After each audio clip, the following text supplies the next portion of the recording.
our distinguished panel.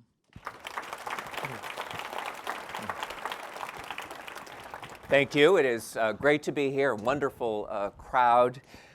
You know, when you're planning a series of talks about all kinds of big, heady ideas, it's good to have at least one that's total catnip. The irresistible subjects that everyone's curious about, that's sexy, that has a hint of the mystical, and also that's just plain weird. And that's what we have tonight. I mean, you really can't go wrong with dreams, especially when you bring together neuroscience, psychology, and comparative religion all into one discussion. Of course, science has made all kinds of amazing discoveries about the brain in the last few decades, but dreams remain deeply mysterious. There have been lots of theories. Freud said they were all about wish fulfillment. Carl Jung said the dream is the little hidden door in the innermost and most secret recesses of the soul. And then there are some scientists today who believe that dreams don't mean anything at all. They're just noise, basically static in the brain. Although I'm guessing that that's not going to be the perspective of our speakers tonight. So we're going to unpack the dream world, the science of dreaming, the meaning of big dreams, the visionary, perhaps even transcendent nature of dreams, and also at a more practical level, what we can do to, if we want to cultivate a richer dream life in our own lives. And we have a terrific panel, so let me introduce our guests.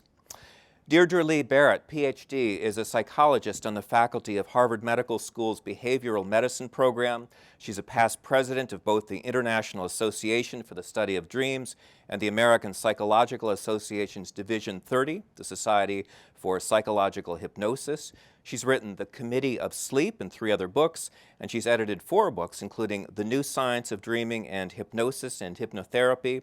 She's editor-in-chief of the journal Dreaming, the Journal of the Association for the Study of Dreams. Kelly Bulkeley, PhD, is a visiting scholar at the Graduate Theological Union in Berkeley, California.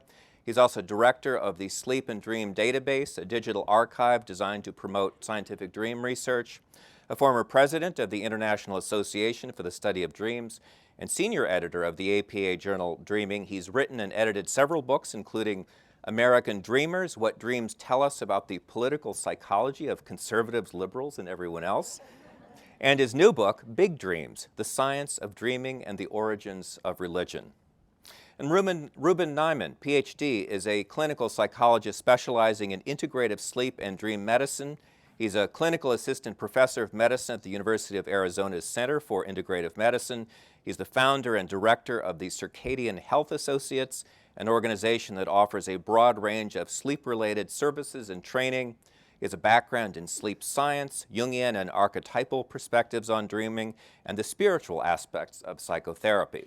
His books include Healing Night, Healthy Sleep, co-authored with Andrew Weil, and The Yoga of Sleep. Welcome.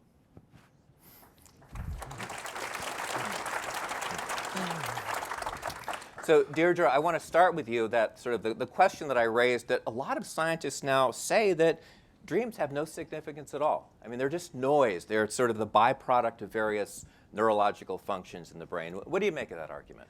Well, it sort of got started with Alan Hobson discovering that rapid eye movement sleep, which is the stage when most dreams occur, is triggered by some firing very low in the brain stem upward, and that does seem to initiate that stage of sleep.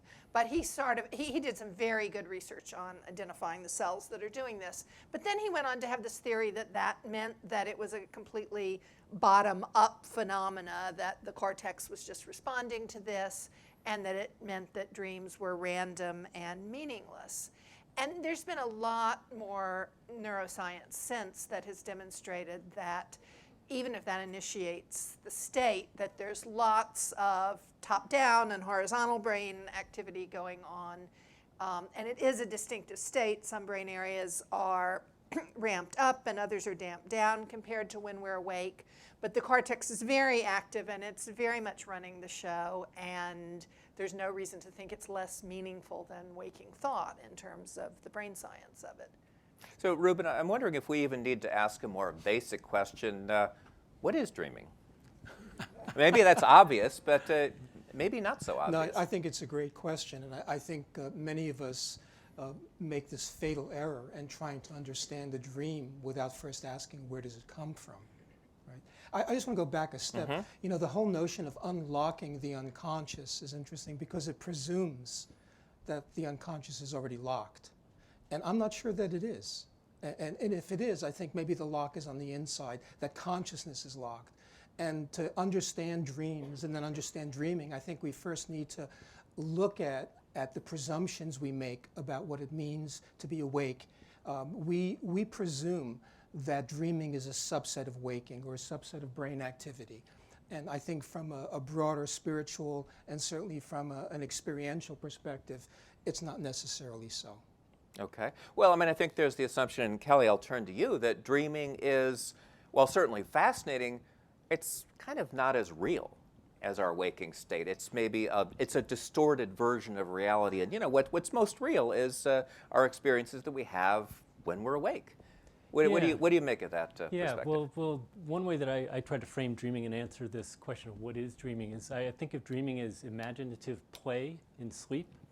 And just as virtually all mammals engage in play behavior, particularly in the early stages of life, as ways of preparing for adulthood, trying out different possibilities, exploring different ways of approaching survival-related kinds of behaviors, I think that's what dreaming is doing. That dreaming is a kind of play.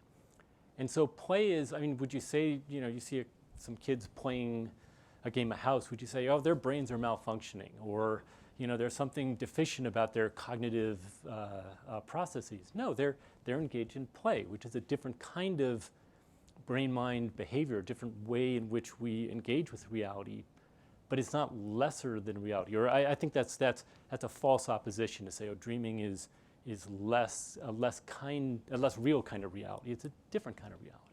One of the challenges here is that we typically define dreaming in terms of REM sleep. And this has been going on for many years. And we know that we're much more likely to report a dream if we're awakened in REM sleep. But there's been evidence for a long time that there's dreamlike mentation that proceeds in other stages of sleep. Wait, so you can have a dream without being in REM sleep? Yes, yes. And some of us who are Jungians would also argue that there's dreamlike mentation that goes on as an underground stream during waking consciousness. So if that's the case, then we begin to look at waking as a kind of dreaming and not dreaming as a subset of waking.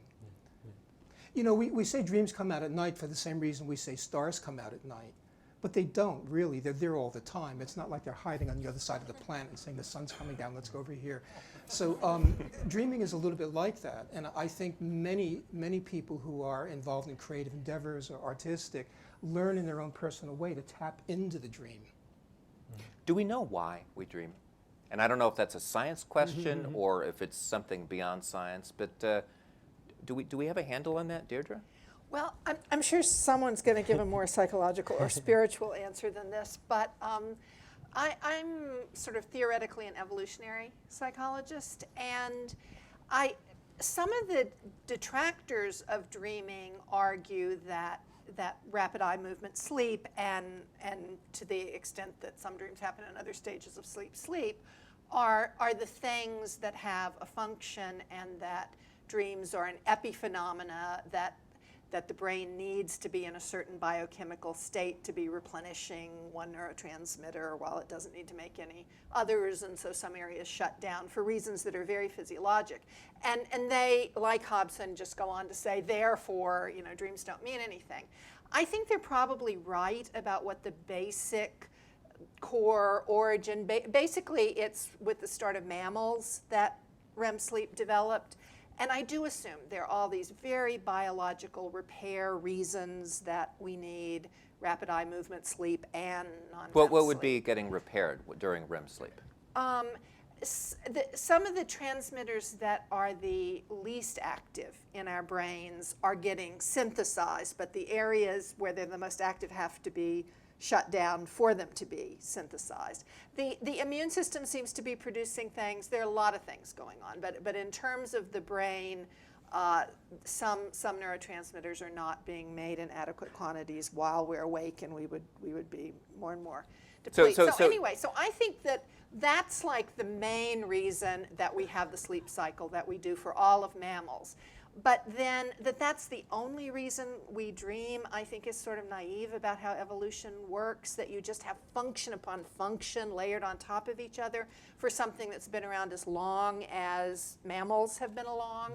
And so there are probably some psychological functions for all animals and some for primates and some that are specific as the human brain developed. So I think we're just thinking in a different biochemical state, and some of the reasons for that state may be biological repair, but then once we're in that state, we visualize things better, we don't think in fine logic as well. Do we know actually what would happen if we don't get REM sleep? I mean, let's say every time we're starting to fall into REM sleep, you know, we're in a lab and someone wakes you up and you never can go into REM sleep.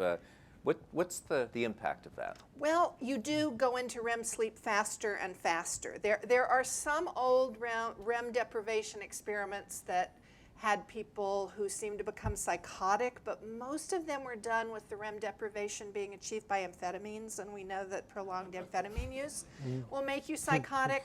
And there's only so REM deprived you can get without some chemical intervention, because you do have a drive for REM. So normally it's 90 minutes before you go into rapid eye movement sleep when you first fall asleep. But if somebody's been awakening you from every REM period and letting you sleep through non-REM, you go into REM faster and faster and faster.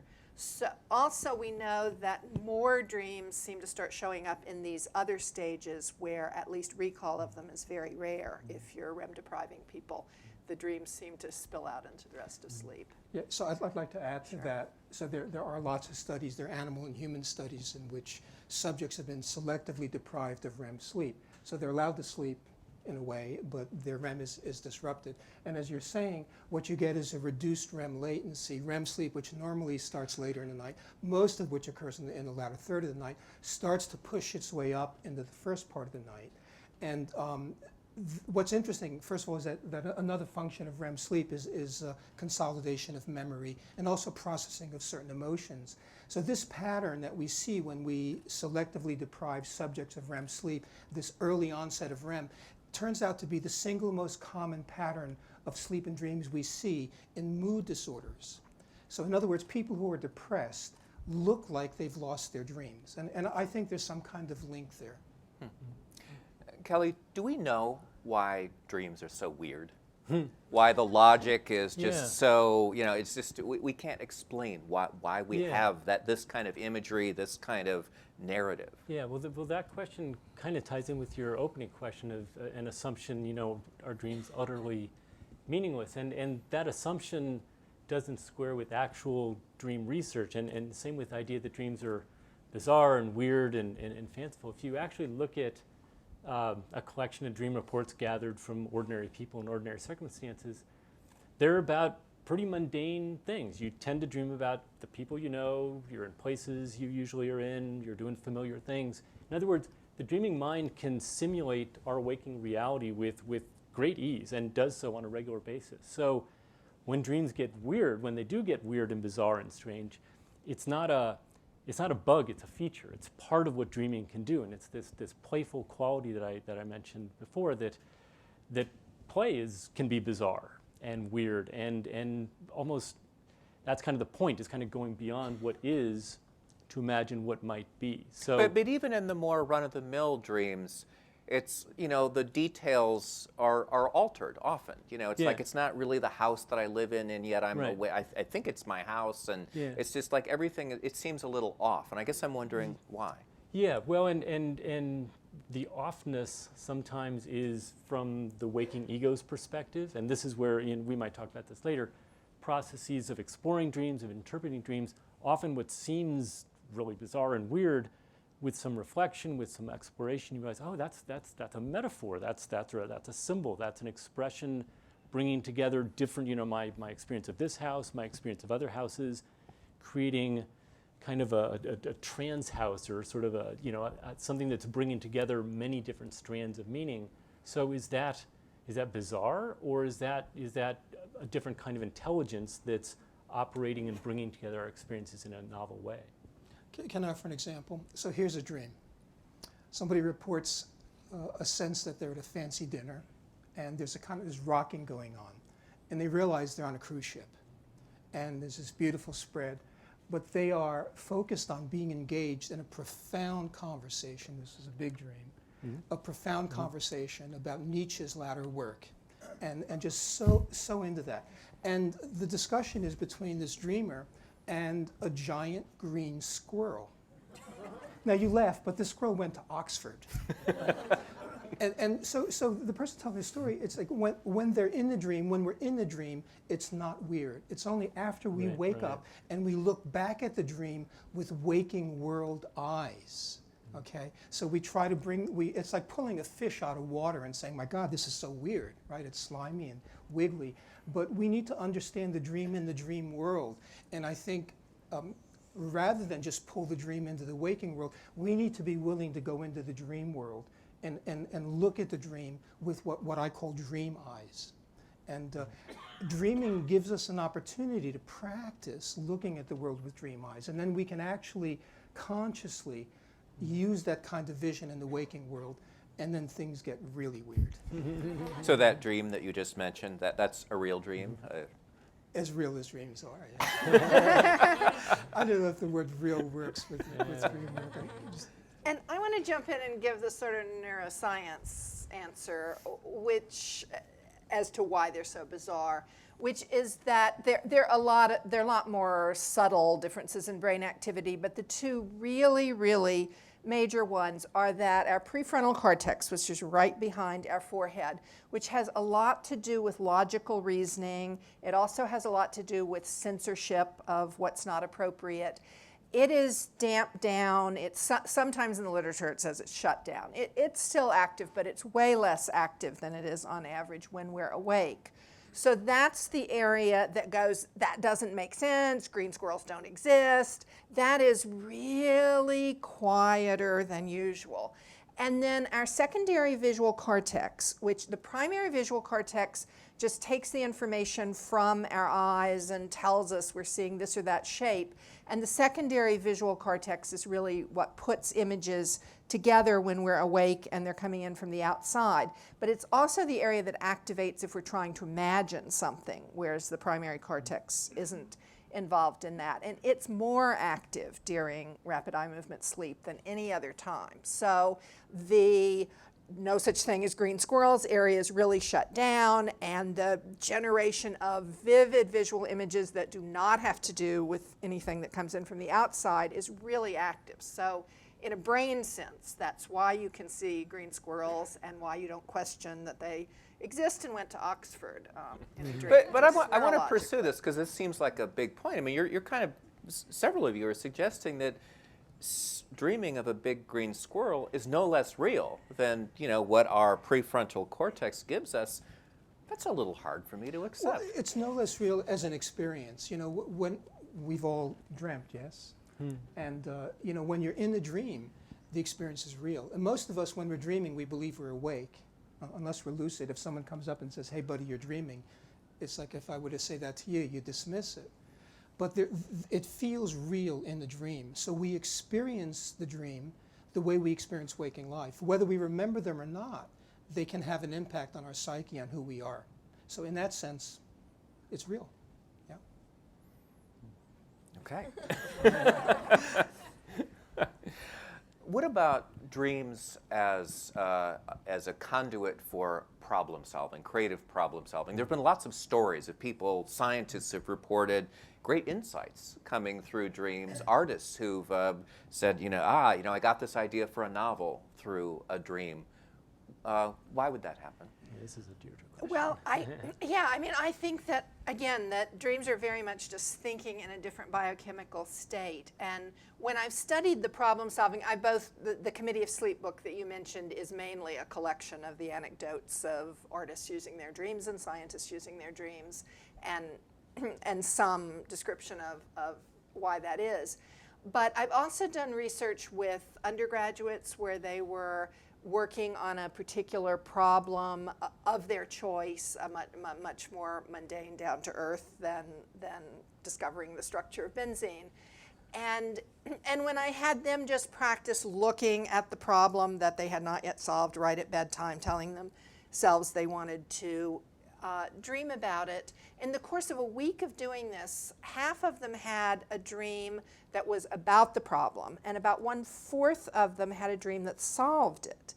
And that's the highest that I or anyone else has found, and I think that's because A, they're problems they needed to solve anyway, they have some personal attachment, and B, they're fairly easy problems that with enough time they would have solved awake. And in studies where you take difficult brain teasers or something where they're not as interested and they're harder, you get a lower rate of solving, but you still get some. And in that and the anecdotes, the solved problems, a dream can end up solving any kind of problem, advanced mathematics, anything, once in a while. But the solved problems really cluster in two areas. One is anything that benefits from vivid visualization. So the visual artists, more than any other artists, say that they often use their dreams in their work. They often, get a great idea from a painting, from a dream. But in the sciences, it's less likely to be the very abstract science, and it's much more likely to be inventors, like my friend Paul Horowitz at Harvard designs the controls for telescopes. And it's a matter of really visualizing how to arrange the lenses or how to make a circuit for some chip. And he says that anytime he's stuck on some part of designing a telescope that he has a dream where he sees this. And these kind of visualizable inventions seem overrepresented in science. And then the other cluster besides visualization, which I think has to do with that secondary visual cortex, is the one that has to do with the primary, with our prefrontal, which is that if you're really stuck on the problem, the dreams sometimes solve it by thinking outside the box. Like if an expert is just trying and can't do it awake, that very often the reason they're stuck is because the conventional wisdom is wrong for this particular thing. They have to think in some way that they're kind of self-censoring. And this area that's stamped down is exactly the one that goes, no, that's not the way to do a geometry proof. No, that's not the way a molecule would be constructed. Do you have favorite stories of scientific breakthroughs through dreams? Well, the most famous one, but it illustrates both these, is Kekulé and the benzene ring. He had discovered what the atoms that make up the benzene molecule were, and now scientists can just take an electron microscope and look at the molecule and see how they're arranged, but microscopes were not nearly that good in those days. So he was trying to figure out exactly how they lined up and were attached to each other. And at that time, all known molecules were some kind of straight line with right angle side chains coming off as their physical structure. And so he was taking the atoms he knew were in benzene and trying to arrange it in ways that would account for benzene's chemical properties, and nothing worked.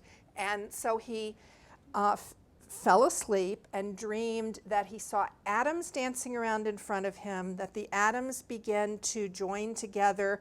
He said forming snakes, but clearly snakes made of atoms. And that finally one snake reached around and took its tail in its mouth. And he woke up realizing that benzene was a closed ring structure, which was the first known molecule that was. And that both illustrates that the dream was thinking outside the box. It could be a ring, doesn't have to be a straight line, in a way that he wasn't letting himself. But also the dream was visualizing it, and more vividly than we assume he could awake. So that's one of my favorites, because it's an important discovery. It captures both those elements. So Kelly, if we want to harness our dreams, if we want to, pay more attention to them, do more than just wake up and hope that we remember a dream, what can we do? Well, the most effective thing is simply being open to dreaming. I mean, there's a lot of research has suggested that dream recall can increase just by a slight elevation in one's attitude towards dreaming. So that's reassuring, that if you just want to remember more dreams and you give yourself, I think a key factor is conditions of awakening. You can have a very powerful dream and something that really hits you, but if the alarm clock goes off and you've got to jump up and get in the shower and go off to whatever you're doing, those memories can fade very, very quickly. So creating either through a journal or some kind of, I was talking with someone this morning who's developing an app for recording dreams on your phone where you can talk your dream in to kind of. You're talking about sort of that instant when you start becoming Yeah. conscious, immediately Yeah. sort of recording the dream or paying help attention. help the dream find its way into the waking world. And it's kind of a build it and they will come situation where the more we open ourselves to our dreams, the more they will often respond. So yeah, it's often as simple as that. You know, I would add to that we live in a world where we define that first morning consciousness in a disparaging way. We call it grogginess, and the word groggy comes from an English rum drink. So the suggestion is that we wake up drunk and we need to drink coffee, right? But you know, it turns out that grogginess is a hybrid state of consciousness. It's part waking, part sleep, and part dreaming. And waking consciousness is imbued with a lot of intention. We have varying conscious and semi-conscious layers of things we want to do. But when you bring intention into the dream, it tends to be skittish and it runs away. So what I recommend is that we arise slowly if we can avoid alarm clocks. You know, alarm clocks are responsible for tearing off like the last 10 pages of millions of good novels, really. They just pull you right out of your REM. But if we can avoid an alarm clock and wake up slowly, spend just 3 or 4 minutes in grogginess, and don't chase the dream, and you'll find that bubbles of images will come to you. And then, of course, as Kelly, as you're saying, bridge it to the waking world, talk about it, write about it. And and going back to what you were saying, Deirdre, if we want to be more intentional about trying to solve certain creative problems, let's say, or just whether it's not even a specific problem, but we want to sort of advance our thinking on something that's kind of troubling us. What can we do? How can we sort of prepare for that and help our dreams nourish us, I guess you could say? Well, there's a technique that psychologists tend to call dream incubation, kind of stolen from the old Greek temple practices.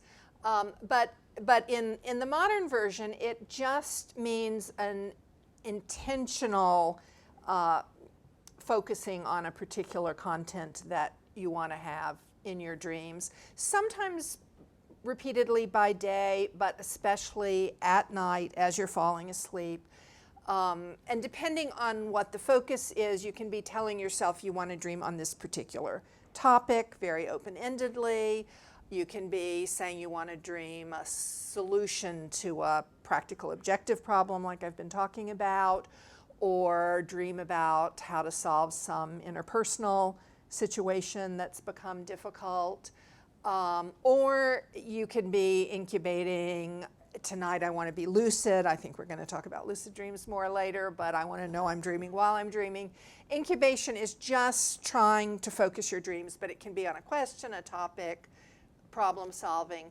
And that seems to be the single most effective thing, although all of the things Kelly was just saying about sort of how to remember more dreams and have your dreams be important, the waking up and paying some attention to whether you just had a dream on that topic before you hop up and do something else is important. Yeah, and kind of then the earlier background to these dream incubation practices. Most of the world's religious traditions have rituals and ceremonies and practices aimed at exactly this, at cultivating a receptivity to dreaming. Barely any culture believes it's like an automatic process, like you do this and a dream will come. It's more inviting dreams to come. And usually, in addition to prayers and purifications, special sleeping postures, special clothes that people wear, all trying to concentrate the attention and the intention on opening oneself to a dream.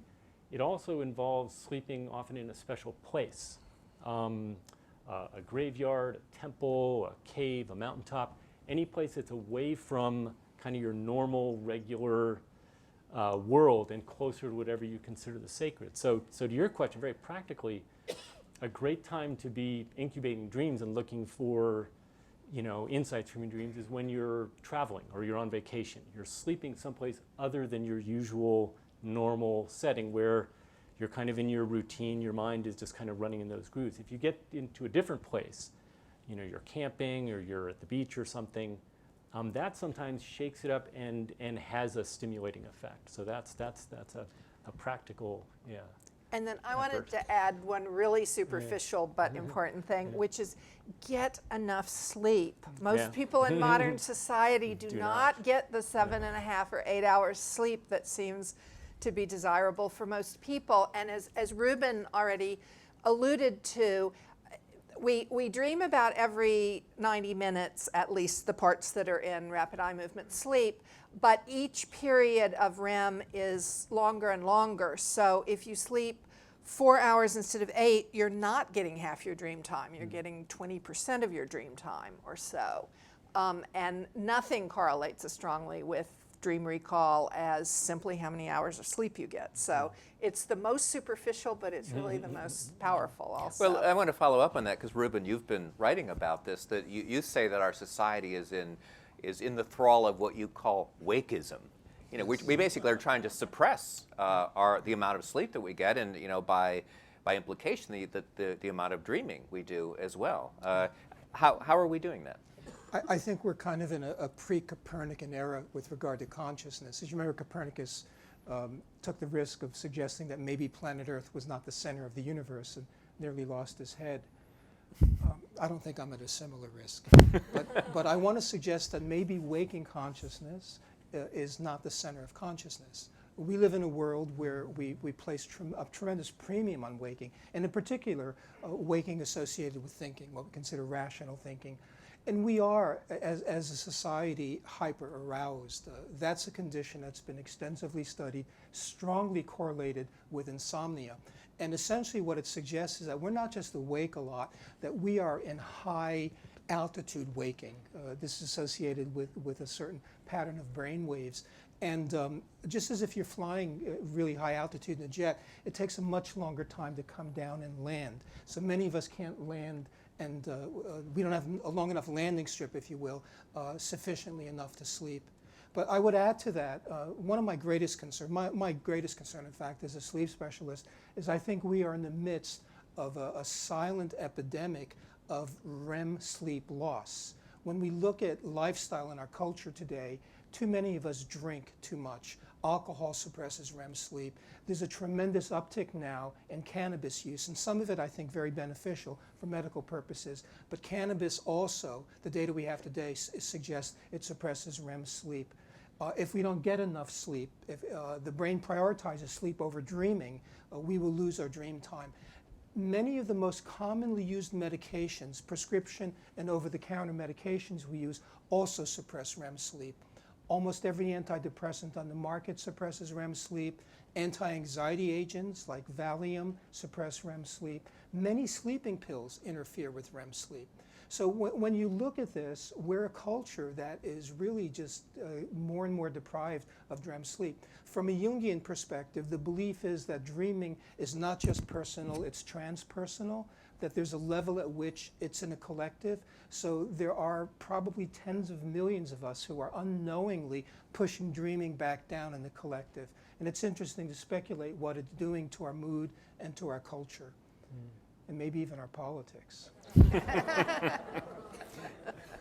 The subject of lucid dreaming has come up, and I know for a long time that was considered a little wacky, but now scientists have verified that lucid dreaming really does happen. I mean, this is the awareness that we are dreaming while we're dreaming. And then the big question is then, can you control the dream? You know, when you're in lucid dreaming, can you actually make the dream go in a particular way? What should we make of lucid dreaming? What's that? I think it's a delightful state of consciousness. I mean, some caveats I have is a lot of people hear about lucid dreaming, knowing you're dreaming while you're dreaming and perhaps being able to influence the dream, and think of it as a tool to achieve a lot of things, which I think it turns out not to be the easiest way to do. Like, oh, well, if I could become lucid, then I could problem solve in my dream. I could focus on this problem. And for very frequent lucid dreamers, that is a way you can approach problem solving in dreams. But as I just said, in the general population, like half of people can just with dream incubation focus on a particular content. And lucidity for the average person turns out to be much harder to achieve for that. There have been attempts to use lucid dreaming to intervene with nightmares, re-script a nightmare, especially post-traumatic nightmares. And if you can become lucid, then there's some chance you can do that. But it's so much easier to just incubate, the next time I have that nightmare, I want the dream to, have this other positive mastery outcome. So I think that some of the kind of practical, this is a technology that we're going to do this with, are sort of don't work the way they do in fantasy.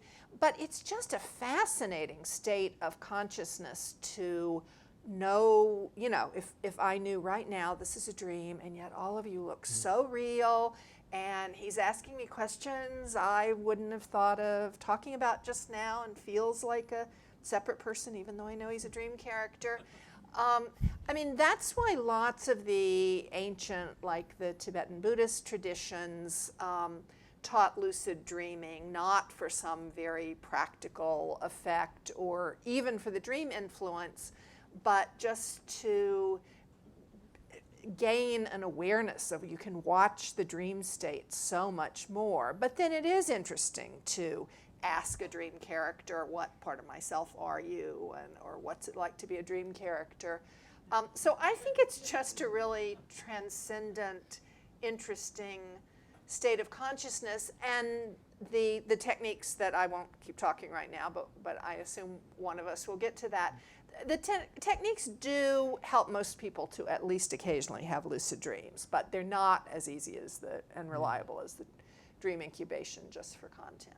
Well, Kelly, isn't there an argument among lucid dream advocates that you should not actually try to control the dream because that's sort of getting in the way of what dreaming is all about? Yeah, it's a controversial phenomenon, starting with just the fact of having some degree of consciousness within the sleep state. As Deirdre was saying, what we know about the brain during REM sleep is that the prefrontal cortex tends to go more or less offline.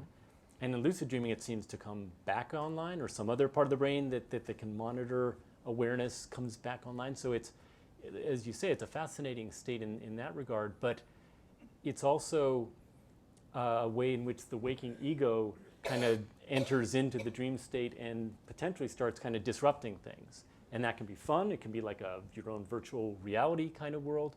But as Rubin suggested, from a Jungian perspective, where the idea is that we're trying to open ourselves to the wisdom of the unconscious, to deeper parts of ourselves, the idea that we would sort of intrude with ego desires and fantasies into that realm is kind of sad. I mean, it's a waste. And in many religious traditions, as Deirdre said, the Tibetan Buddhist tradition, Hindu tradition, Taoist traditions, shamanic traditions, lucid dreaming is a kind of thing that takes a long time to cultivate, a long time to prepare oneself for. It's strong medicine. It's an intense experience, and just kind of shoot in there willy-nilly without any preparation, there's a concern that that's at the least you're going to not get all that you could out of that, and at worst you're going to get in over your head in terms of the psychological dynamics that you're opening up. So yeah, got to be careful. Rubin, do you want to follow up on that? Well, I very strongly agree with what you're saying, Kelly. I just want to mention, I'm remembering a lucid dream I had years ago, and I think it's very common. I dreamt that I was standing in the bathroom shaving, and I accidentally cut off one of the branches of my mustache. And anybody with facial hair knows how horrifying that is. And I was staring in the mirror and thinking I could do the other side to match, and I'd have this Errol Flynn-like look. And then I thought, I don't want to do that. I'll just wait, and when I wake up, the mustache will be back. I think that's a very common experience. So lucidity is common. I also think we live in a world today where there's so much emphasis on control. And in the spiritual world, you're probably all familiar with this notion of manifesting. This is big news on Oprah for a long time. You know, if you use the right affirmations or meditate properly or, do the right enemas, you're able to manifest. You can change the world. You can manifest parking spaces and partners and sex and money. And I sometimes think about manifesting a parking space, but I have this Jewish guilt. I think maybe there's a car behind me with a woman with a little kid who has to pee. And I don't know what to manifest, and I think it's similar. I also believe that the dream world is a profoundly sacred world, and that it's a larger world than this one, and that in our dreams, and even in lucidity especially, we're invited into a conversation with it, that I think there's more wisdom in that world than I have in this world. So I want to stay open and receptive to that, and not to push it around or shut it down. It always reminds me of a question a reporter once asked Albert Einstein what Einstein thought was the most important question in life, thinking he'd say something about relativity or the speed of light. And Einstein said the most important question is the universe friendly? Is the universe friendly? And I think that impacts how we relate to mystery. You know, we often talk about mystery like it's something we've got to solve in a hurry. I also think about Rumi, you know, who said that there are mysteries that can't be solved, and that the eye goes blind when it only wants to see why. We should talk about big dreams.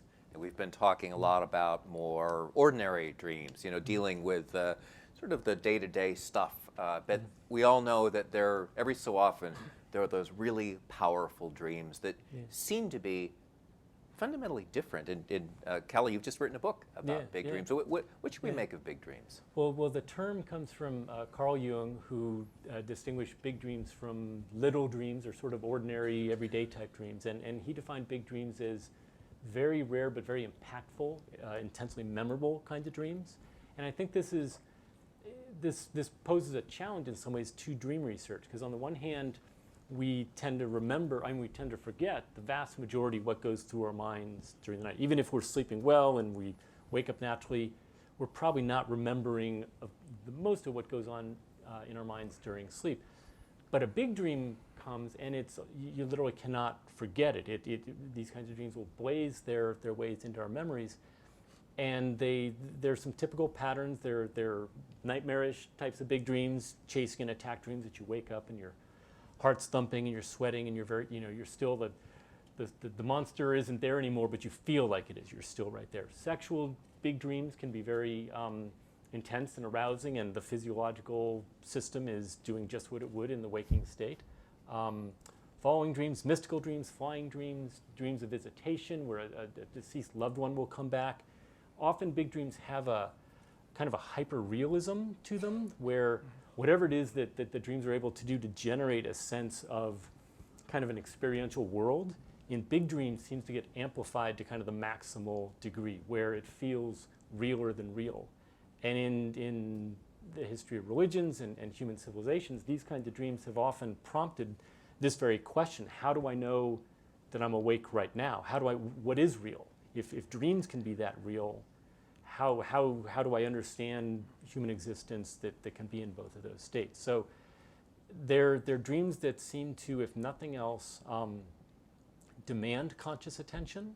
I think this is why Jung was so interested in them clinically, that they often surface powerful images and archetypal energies from the unconscious that usually have some relevance in the person's waking life at that time. There's a reason why those dreams tend to come. Well, and Jung, of course, took it a step further. I mean, he thought those big dreams were an initiation into some mythic reality, a transcendent reality. I mean, it's beyond just our ordinary consciousness.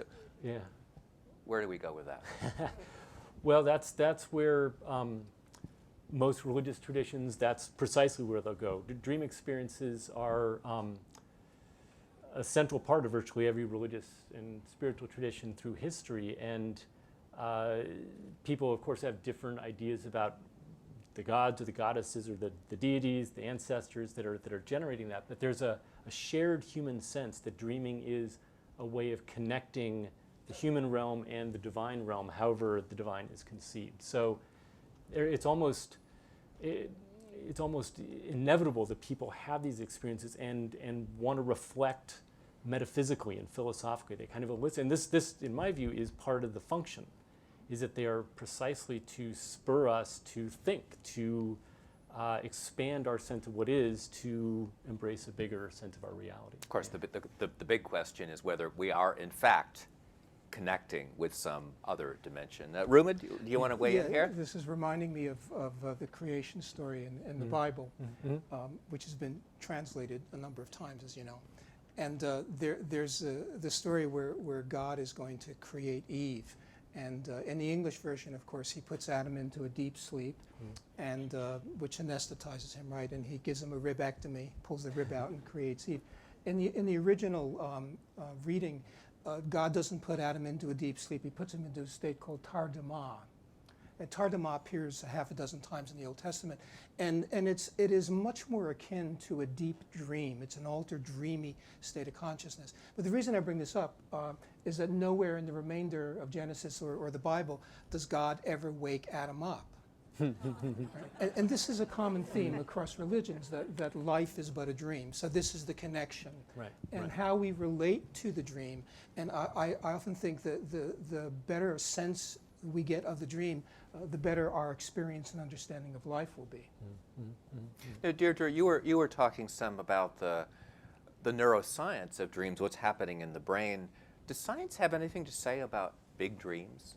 Can it even approach trying to grapple with the meaning that seems to come out of big dreams? Well, we certainly know that this secondary visual cortex that's more active on average in dreaming than when we're awake is still within dreams varying quite a bit, and sometimes it's just bizarrely over the top, several-fold more active than awake, and other times it's just a little more active than when we're awake.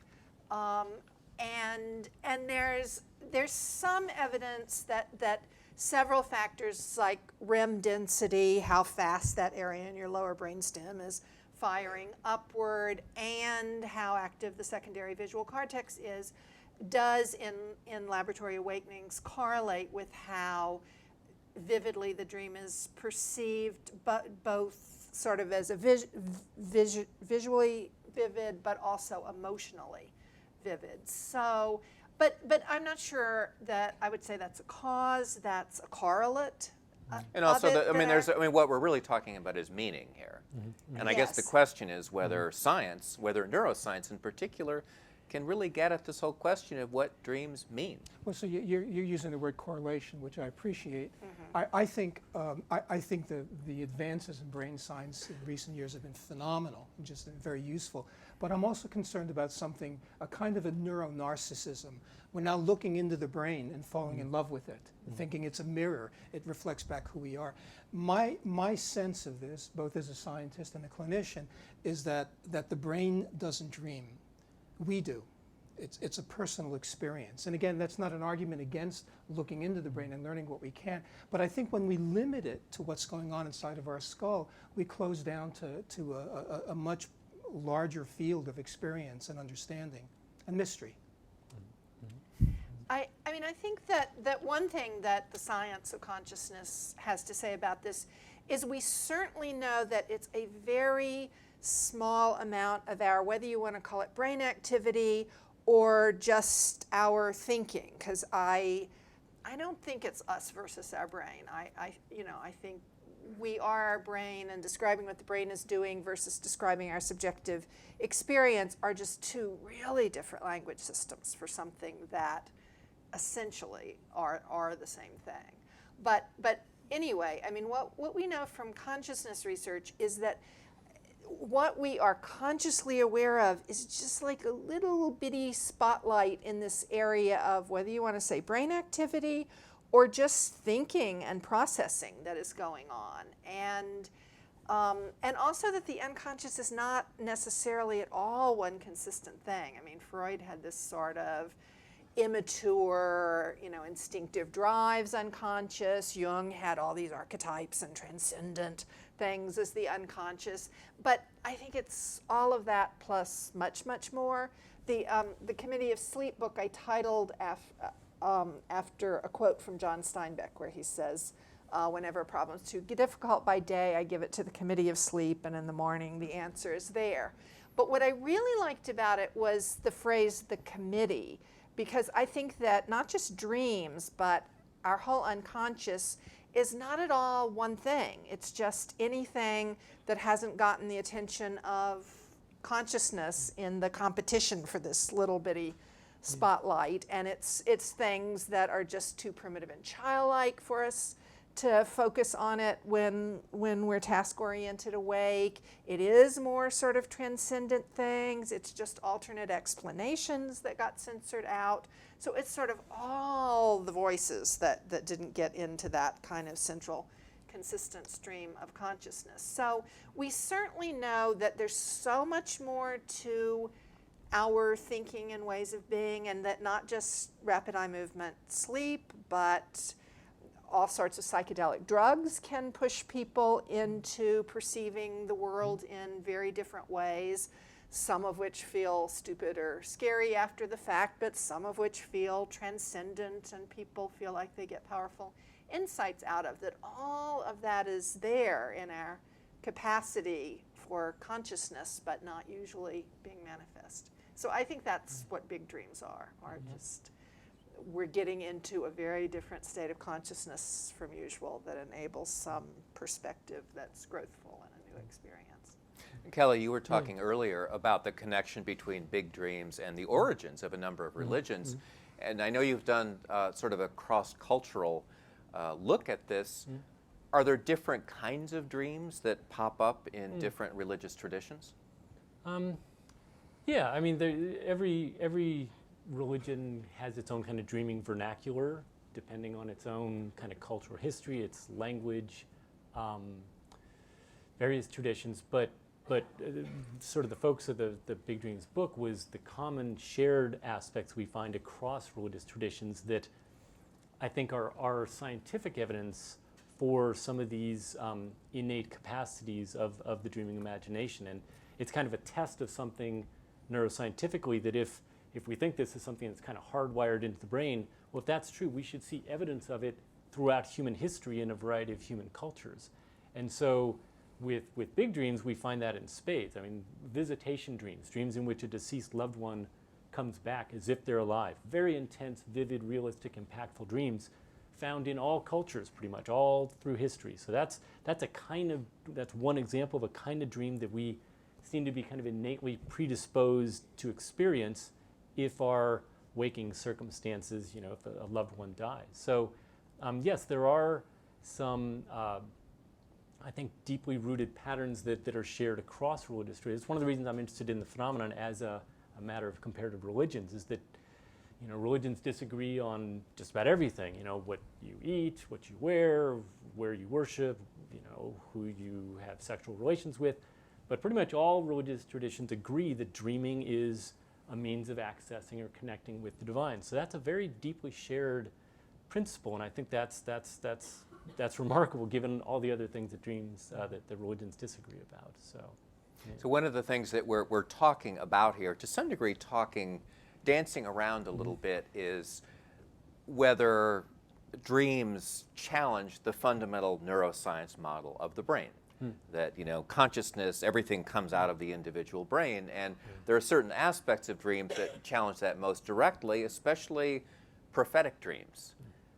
You have a dream that something extraordinary happens, and a week later we hear someone totally unexpectedly died, and someone had dreamed about that. I mean, there are lots of stories like that. What do we make of those? Well, so some of my training was with a man out of a shamanic tradition. So this is outside of the realm of science, and he had he taught a group of us that nothing happens in this world, the waking world, he said, before it happens in the dream world. And the metaphor was this: if we look up at a star that's 1,000 light years away, we know today that it's no longer there. What we're experiencing was in history. And he believed that life actually occurred primarily at a dream plane. And when we slept and dreamt at night, we somehow entered that. When we came back to the waking world, that experience that we had possibly seen earlier then is shooting down like light from a distant star. And this is also an explanation for a very common déjà vu in dream experiences. But he used this to explain prophetic experiences. He said we missed most of it but that everything actually happens in the dream world before it seeps down. Now, this is not a scientific view, it's more of a spiritual view, but it's one explanation of prophetic dreams. By the way, I've been teaching about sleep and dreams around the world for many years, and I routinely ask my audiences, how many of you have had dreams that were at least somewhat clearly prophetic? I'm curious, how many of you have had dreams that were at least somewhat clearly prophetic? Yeah, usually about half the hands go up. In different countries and different cultures. Yeah, and I don't think although your question kind of leads to this, but I don't think that an appreciation for the anticipatory qualities of many dreams requires a supernatural explanation. I mean, those are always possible, but that's kind of beyond what science can examine or talk about. But I think the way the human mind, while we're awake, we're thinking about the future, we're anticipating, we're planning, we're rehearsing. When we go to sleep at night, the brain doesn't shut off. It's still engaged in those kinds of processes of getting ourselves ready for the next day to come. So I think that there is a kind of a natural anticipatory quality to sleep and dreaming that in its most sort of intensified forms can yield things like prophetic dreams. And I mentioned before we got going, I just finished a project about a historic case of a prophetic dreamer that hopefully will come out next year in book form. But a young woman from the late 16th century in Spain gained a reputation as a prophetic dreamer. She had dreams that Spain was in trouble, was doomed, the king was a bum. Things were not going well with Spain, and this was during the height of the Spanish Inquisition, so bad time to be a prophetic dreamer. She was arrested, put on trial for heresy, tortured, and eventually convicted. But it took them 5 years to proceed with the case. They really struggled with it because, first off, her dreams came true. Pretty much everything that she anticipated in her dreams did spectacularly come true. And everything else about her, she wasn't a witch, she wasn't a blasphemer in other ways. She wasn't crazy. She was, in my view, as I argue, a young woman who was a big dreamer, who had a natural capacity for anticipatory dreaming. So, as she happened to be, her father worked in the court. She herself worked in the court for a while. So she actually had sources of information that her mind could work with to generate the kinds of dreams she had. Some people were like, well, how could a young, uneducated woman dream about, wars between Spain and England and the kings and the queens? Well, she was living in the capital city, working in the court, hearing all this stuff. And if you're a dreamer, you're processing that. So anyway, that's, I think, going to be hopefully that'll persuade some people that prophetic possibilities in dreaming are real, but you don't have to go to a supernatural explanation to account for them. Yeah, Deirdre?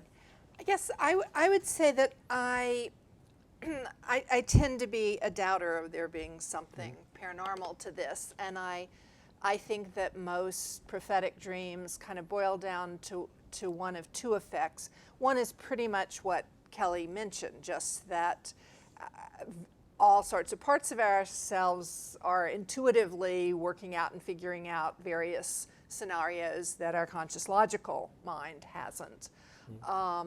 Or there are other things like I've written about medically prophetic dreams. And when I researched these, I mean, you certainly get dreams that somebody dreams they're in an accident before they are, but really there are an awful lot that cluster on the things that are slow to develop. There are a lot of dreaming about cancer before it's clinically evident, or dreaming about slowly developing neurological things. Oliver Sacks has a whole chapter in one of the books I edited on dreams that sort of are the first hint that there's going to be a neurological illness.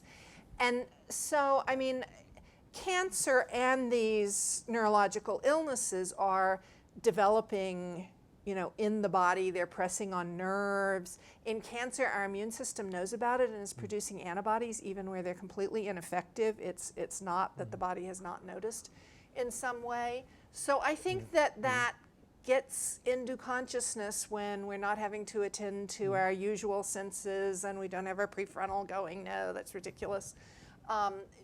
It just looks like a lot of the medical ones kind of are things that some part of us would know at that time, even though we didn't consciously know it. But then I think the other effect is, I think it's in human nature to underestimate coincidences, that when someone goes, you know, I dreamed about this friend from kindergarten last night. I hadn't seen her in 20 years, and then, you know, she called me up this afternoon. Like, that just sounds like a 1 in a million coincidence, which it may be, but we just don't calculate all the million other coincidences that could have happened and didn't. I mean, we dream about multiple people each night. We dream about multiple places. We dream about multiple words or topics, and if any of them shows up the next day or even a day or two later, we're gonna like, wow, what a coincidence, and all the rest that just pass on by without having a real world. And I think that it's human nature to look for meaningful connections. It's bad to miss them, and it's probably not as bad to occasionally hypothesize ones that aren't real. So I think that's what's going on, although that said, I have heard such anecdotes from dreams about, you know, friend who dreamed the World Trade Towers event hours before it happened. But again, I tend to think there are just all those other coincidences that didn't happen. I want to go to our audience for questions in just a couple of minutes, but before I do that, a question for each of you. I'm wondering how dreams have figured into your own lives. I mean, whether it's big dreams, whether it's, I don't know, dreams that you've had when you were younger that shifted your life in a certain way. Has this been personally meaningful to you, this whole question of the dream world? Rubin? Yeah. Yeah. You know, what I think of first is I worked with a spiritual mentor for many years who passed away about 6 years ago. And I had a dream. And by the way, I don't consider myself an exceptional dreamer at all. I think I'm just a typical dreamer. But he showed up in a dream and was standing in the second story of a Spanish architectural building, just kind of smiling like he used to. And I was just really pleased to see him and had the sense that he was okay. But when I woke, I also knew that that was a real place. And I live in Tucson. I was living in Tucson, Arizona, and I somehow just had the sense that it was south of there. Over the next 3 years, every few months I would take a drive south toward Mexico. Just, you know, I enjoyed it, but a part of me was looking for this building. And after visiting an old mission with a beautiful old church in it, I took a back road and I drove by a building that looked exactly like this. My heart started to pound. And I looked up where he would have been. And then I looked down in the window and there's a for sale sign. And much to my embarrassment, I bought it the next day. I did. I had to make up stories about why I did this. I needed a second home, right? You know, I needed a place to write. And, I did, and I was just so drawn there. I went down. I closed very quickly for 3 weekends, and the fourth weekend I moved in. It is a quirky little town with about 1,000 people. About 100 art galleries. It's a town of artists, and so the relevance is, I'd gotten very interested in dreaming as a teenager. Spent the first 10 years of my career focused on dreaming, primarily working through hospice and with cancer patients around dreams. I then veered into sleep for lots of reasons, and I still had a deep regard for dreaming. But there's a part of my life pulling me back. So in this town of artists and writers and creative people, I have for the last 2 years been running what is just a very moving dream group. It's just hard. It's hard to convey in words how powerful it is to come together with a group of people who value the experience and the meaning of the dream. And so there's just incredible intimacy, and it's gotten me back into writing about dreams. Kelly, what about you? Yeah, well, like many people in dream research, I think I was inspired, motivated by my own dreams. My goal in high school was play center field for the San Francisco Giants, and that didn't work out. But I was doing other things, and I noticed I was having recurrent nightmares all through the latter part of adolescence. being chased by various antagonists, and I started to realize that no matter what I did in the dreams, nothing that I was good at in the waking world was helping me in the dreams. I couldn't outrun my pursuers, I couldn't outsmart them, I couldn't outfight them, I couldn't outtalk them. And this was frustrating. and I was growing up in the Bay Area at the time, and there were a lot of dream therapists and people there, and so I started reading some books and reading some Freud and reading some Jung, and Jung's notion of the shadow, the archetype of the shadow, the representation of parts of the psyche that we have not integrated into our waking personality with the waking ego, that really made some sense, that when there are parts of the self that are alienated from the waking ego, they manifest in dreams in antagonistic kinds of ways. And one of my recurrent pursuers in these dreams was Darth Vader, black-clad evil guy from the Star Wars series. And this was when the Star Wars movies were actually coming out, the first round of them. So this was very live in my imagination. And after I read some Freud and read some Jung, I had a dream where Darth Vader appeared again, but he wasn't chasing me. He appeared, his helmet was off, he had this long flowing golden hair, and he said to me, "You have some of the best guerrilla fighters in the known universe, but you don't have me." And I woke up, and I was like, wow,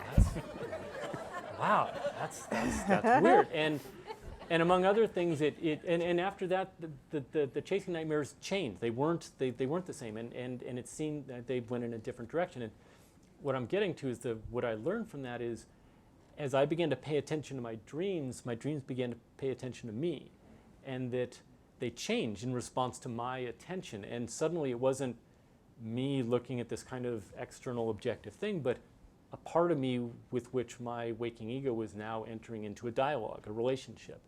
And that just launched me. That's like, wow, I want to learn about this. I want to get a sense of what this is about. So so that dream, that series of dreams, and the way they changed really gave me a sense of the potential in the whole field. Yeah. Deirdre? I've certainly had dreams that guided me in simple, more direct ways, like dreaming about a particular patient doing a self-harm behavior that I had not consciously suspected, but it made me ask some questions in that direction and find out that this was a major issue for her. I've dreamed that a long ago boyfriend was turning into a werewolf and woken up and thought that was a fairly obvious message about how the relationship might be. But I want to tell a big dream that actually I'm a little ashamed I probably didn't pay enough attention to at the time I had it, and yet still it's sort of stuck with me and guided in some much subtler ways than the two things I just said, which is when I was first finishing graduate school, and I was still finishing up my internship, but I was also going on trips to interview for jobs as soon as I would get my PhD. And I actually dreamed this on a night where I'd just done a job interview and come back from that. And I dreamed that I was in New York City, although that's not where I'd been on a job interview. And at first I was in a building that looked very much like the Chrysler Building, which I really have always loved incredibly. It wasn't quite, but it was very Chrysler Building-ish, and I was walking through it. So the first part of the dream was just awesomely beautiful, but didn't have a lot of psychological significance that I ever figured out. But then I walked out onto the street because I realized that I needed to get to the university. Maybe for a job interview, maybe I was already working there. So it was time to leave the Chrysler Building-like thing. And I walked out onto the street, and there was this New York straight grid streets and lots of yellow cabs and a traffic jam. And across the street, there was a very dirty little alley going back out of sight. And so I was thinking I was going to grab a cab and get to the university. But there was also this beautiful golden path that just curved and meandered. Looked a little bit like the Yellow Brick Road in Oz, except they were golden, glowing bricks. But it was just that random, windy, and it went from the door that I had stepped out of across the sidewalk and across the street with all the cabs, and then down that dirty alley and out of sight. And it was just the most beautiful path I'd ever seen, and I just felt compelled by it. And I wanted to follow it, but I was supposed to get to the university, and I knew how to get into a cab and tell the cab driver an address, but I just felt like I had to follow this path. And so I just stood there immobilized, like thinking, well, maybe the golden path will lead to the university. Maybe I could do both, but I have to get to the university. But God, I've got to go down this. And I never decided by the end of the dream. There was a woman standing there who said, follow the golden path. But I was still, and I woke up, and I thought it sort of illustrated what was already an issue just as I was getting my PhD, that there's certain things you do for academic brownie points that, I mean, much of what I do academically really overlaps what I love, but some of it is not what I love. And there are things I love that sort of are not terribly compatible. So that sort of torn between just pursuing everything I find fascinating about dreams and other states of consciousness versus doing the things that get and keep you academic jobs, I think has been sort of a lifelong.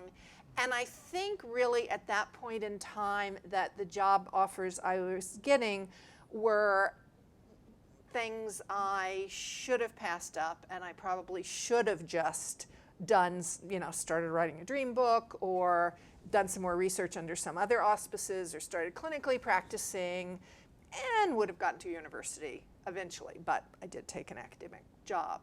But subsequently, I'd say that often I remember that dream, and it does sort of help me do the thing that's not the taxis to the university. Well, you have all given us a lot to think about, and we have a couple of roving mics here, so let's go to the audience.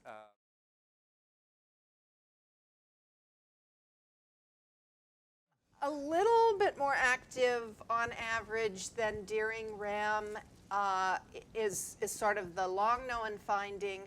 I don't know all these like L5 and L16. They're breaking the brain up into so many different things. And I know I've seen articles suggesting that some subparts of the limbic system are specifically the ones that are more active, the same way some subparts of the prefrontal are a little different. But basically, it's on average a little more active, but there are probably some really interesting differences to be found. Yeah, and to the extent that dream content tends to have a lot of emotionality and a lot of instinctual content, that certainly implicates the limbic system to the extent we know that the limbic system underlies a lot of emotion, a lot of instinctive responsiveness, fight, flight response and such. So it does seem the limbic system is involved in REM sleep and potentially dreaming. But like Deirdre says, it gets so complicated the more we learn about the brain, what exactly is doing what, when. Yeah.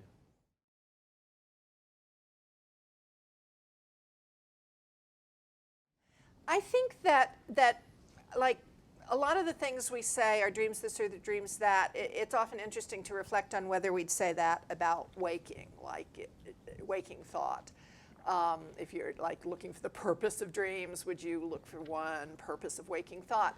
So are all of them good for you? I think it's sort of like thinking in general overall is good for you, but certain specific thoughts that you get stuck in can be not good for you.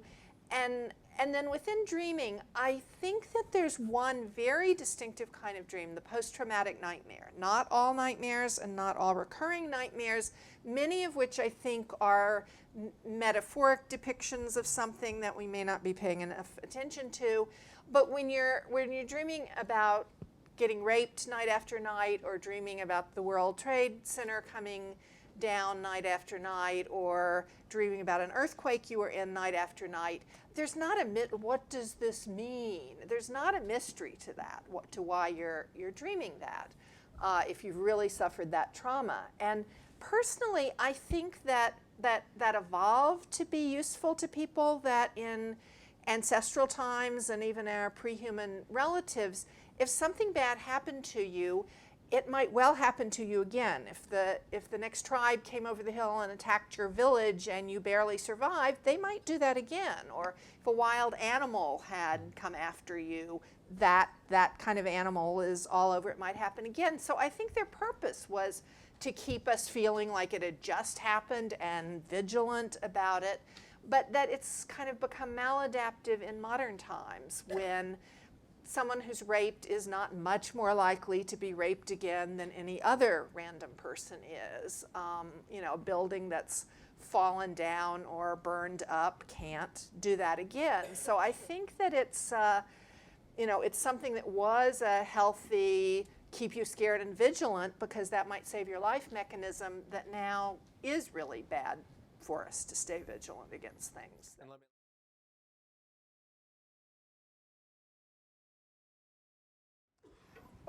I think dream interpretation can be very valuable.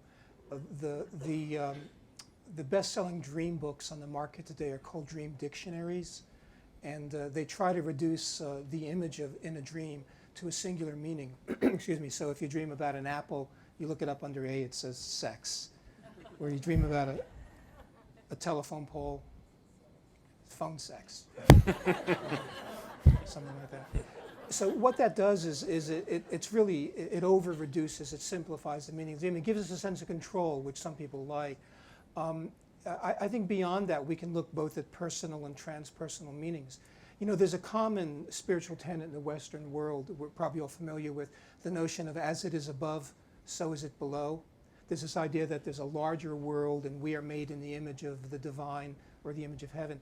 Most dream interpretation is based on the notion of as it is below, so is it above. We presume that this other world, this broader, more ephemeral world of dreams can be understood by shrinking it down, really downsizing it and comparing it to waking. So I think that can be comforting to some degree, but I think it blocks off, it inhibits our relationship with the larger world of mystery. And I would say something else about post-traumatic dreams, because we're dealing with a lot of these with returning warriors.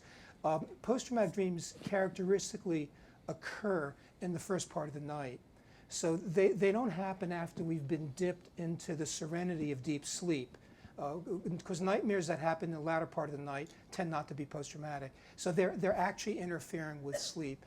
And many of us today, a friend of mine, Ed Tick, who's done a lot of work with returning warriors, many of us believe that these kinds of nightmares belong to all of us, even though one individual might be having the dream, that they need to be addressed and healed in community, in a circle of people who understand and can support that dream.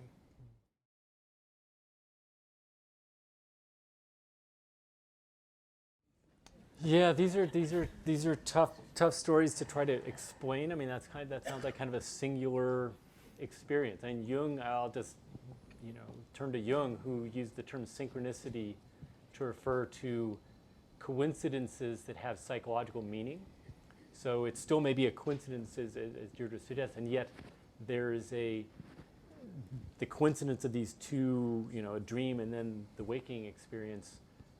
Generates an intense sense of psychological awareness and curiosity and reflection. So dreams like that, I think, if nothing else, reflect how strange and mysterious the mind really is. And in some ways, Steve, you asked at the outset, is there any meaning? Is there any way we can understand kind of the meanings of dream at this deeper level? And I think that one meaning I take from dreams generally is we don't know. They're radically humbling. Dreams, and this I think is why some people struggle with dreams. They're almost an insult to the waking ego, that they're so mysterious, they're so hard to understand, they're so, like, how do you make sense of that? Part of the rational mind wants to say, well, you must be making that up, you must be wrong, you must be misunderstanding your own experience. And I think what I've learned over the years is be willing to not know, be willing to recognize that dreaming opens us up to realms that are far beyond what our waking egos are able to grasp. So I don't know if that's satisfying or if that's despairing, but that's I think what I take from experiences like that. I think you had that dream in anticipation of coming to this presentation years later. You know, I would say one other thing about, you know, I've worked in dream interpretation for many decades, and where I am with that today is as important as knowing what a dream means. I think it's even more important just to know that dreaming is meaningful. Mm-hmm.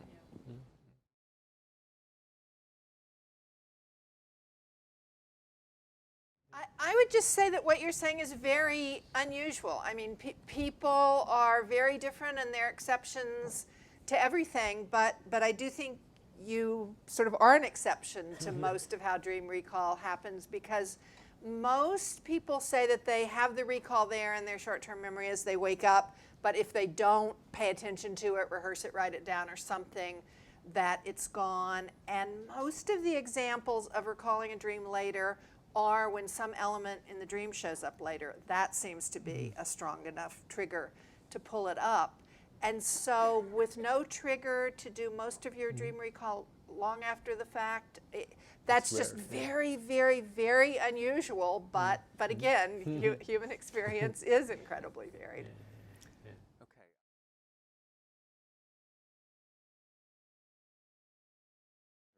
Yeah. Well, if I understand, passion is sort of intense interest and concern and engagement with something in waking life.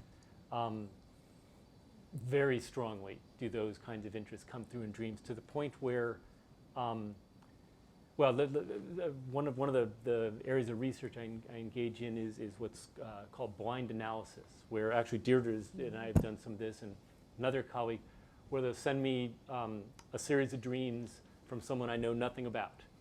Never met the person, don't know anything else about them. I just have their dreams, and I've been developing some word search methods to kind of sift through dreams to find patterns and content. So looking through a series of dreams without even reading the dreams, just looking at frequencies of the usage of words relating to family or colors or emotions of various kinds, I've been able successfully to identify various passions, as you say, in the dreams themselves without knowing anything about the dreamer, because it comes through so clearly. So yes, an astronaut would dream of astronautish things. A bus driver, a student. Students often dream about schools and teachers and tests and such. So we refer to the continuity hypothesis in dreaming, that waking life concerns are accurately reflected in dream content, to the point where, without even reading the dreams, just like I said, looking in this very decontextualized setting, those passions come through very clearly. So it's I think that's one of the strongest, actually, sources of evidence against what you brought up, Steve, at the very beginning, the idea that, well, dreams are just random nonsense. Not if you actually look at people's dreams. Their passions, their waking life concerns definitely come through, and that's clearly one thing that the dreams are doing, is reflecting on our passions and our waking life interests and such. Yeah.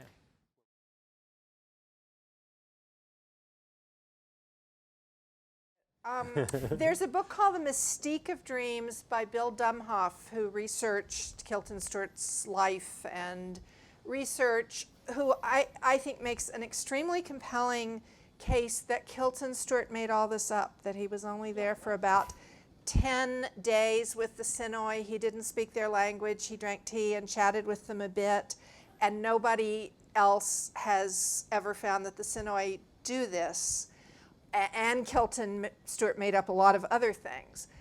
So the Sinoi seem not to do what is now called Sinoi dream work in New Age circles. However, that said, it seems to feel very productive to the people that do it. It seems to be a powerful technique. All the things you described, people in those doing that sort of dream work, of taking the dream world seriously and doing the things like, if someone's attacking you in the dream, you ask them why they are, and you tell them they should be giving you a present instead, taking something from you.